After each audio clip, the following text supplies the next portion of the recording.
Hey guys, let's get more news about Miami Heat, but first, don't forget to subscribe to the channel and leave a like. Heat's Erik Spoelstra had hilarious comment on coaching Celtics in Olympics.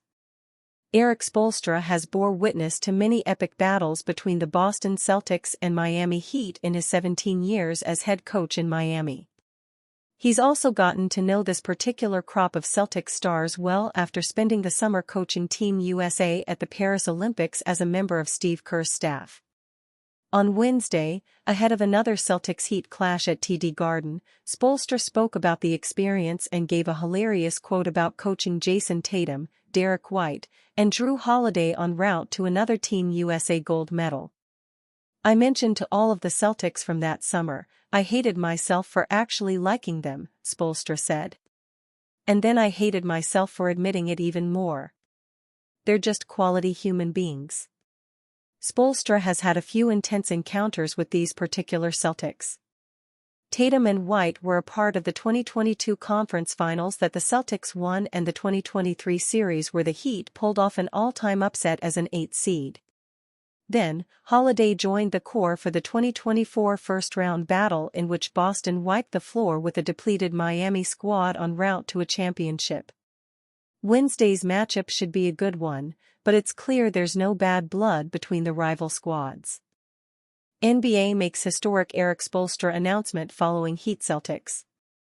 The 2025 NBA season has been a tumultuous one for the Miami Heat and their head coach, Erik Spoelstra.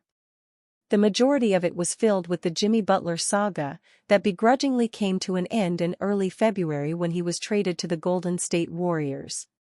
Despite the multitude of distractions thrown the Heat's way, Spoelstra has kept his team on the right track, for the most part, and will continue guiding them toward a playoff appearance this season.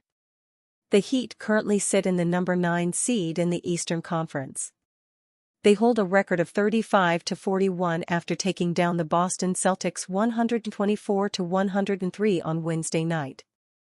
Win number 35 was meaningful for Erik Spoelstra, as he moved into number 17 on the all-time coaching wins list.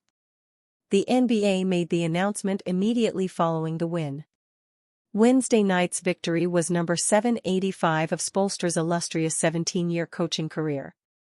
He passed Gene Shue, who won 784 games while coaching 5 different teams during his 22-year coaching career. The 54-year-old Spoelstra has spent his entire coaching career with the Heat since he took over for Pat Riley in 2008. Spoelstra famously won back-to-back NBA Finals with LeBron James, Dwayne Wade, and Chris Bosh in 2012 and 2013. Spoelstra has proven himself one of the most consistent coaches in NBA history, even without James. Spoelstra has only failed to make the playoffs 3 times, only finishing under .500 twice. The victory over the Celtics was the 6th consecutive win for the Heat. That's the longest winning streak currently in the Eastern Conference, and with 6 games remaining on their regular season schedule, the Heat can still reach the number 7 seed. They trail both the Atlanta Hawks and Orlando Magic by 1.5 games and will attempt to inch closer to them when they take on the Memphis Grizzlies on Thursday night. Jaylen Brown hoping for less playoff pain after knee injury lingers versus Heat. Jaylen Brown returned from an off night in Memphis, scored 24 points on 10-for-20 shooting in a loss to the Heat, and did little to dispel concerns about his health entering the playoffs on Wednesday. "It is what it is. I was in some pain today," he said. "But pushing through it. Trying to find ways to still be aggressive and find ways to add value to the team, and stuff like that. It's just something I gotta work through and manage. I'm just gonna say for now it hurts. That's it." That Brown can manage 24 points, 9 rebounds, and 4 assists through that pain came as a positive. It mirrored his outbreak at Phoenix last week, where his 24 points in 28 minutes allowed the Celtics to defeat the Suns without Jason Tatum. He and Tatum started slowly this time, however, and their turnovers allowed the Heat to build a double-digit lead they controlled for much of the night. Later, Brown reached his minutes limit of around 29 with 5 remaining. Although Joe Mazzulla would pull the starters moments later trailing by 15, it appeared the Celtics would again enter crunch time without Brown. The same happened in San Antonio after Brown only accumulated 9 shot attempts in over 3 quarters. He hit a pair of mid-rangers, a layup and assisted twice while shooting 3 of 4 in the fourth, but Mazzulla opted to close with Luke Kornet and Kristaps Porzingis in an 8-point game with 3:43 remaining. Brown played 30 minutes that night, then rested against Memphis. On Wednesday, Peyton Pritchard replaced Brown with Tatum, Kornet, Sam Hauser and Derek White before Mazzulla called it a night 4 plays later. "I thought he was good," Mazzulla said. "Getting his feet under him. I liked the way he got to his spots.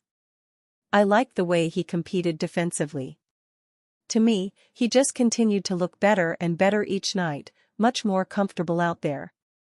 So that was a positive for us and good to see. We just gotta continue to get that.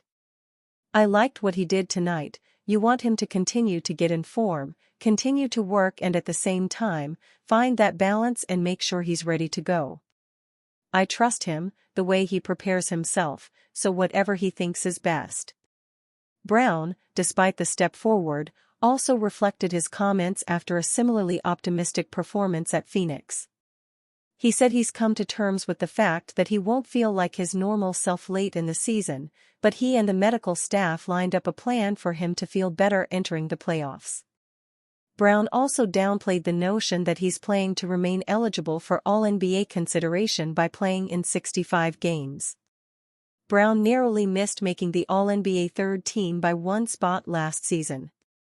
Mazzulla said on Monday that it's important for Brown to have the chance to make it if it fits into Boston's larger goal of winning. He needs to play in 5 of the Celtics' final 6 games to remain in play after sitting out on Monday. That stretch includes a back-to-back in New York and Orlando on Tuesday and Wednesday next week.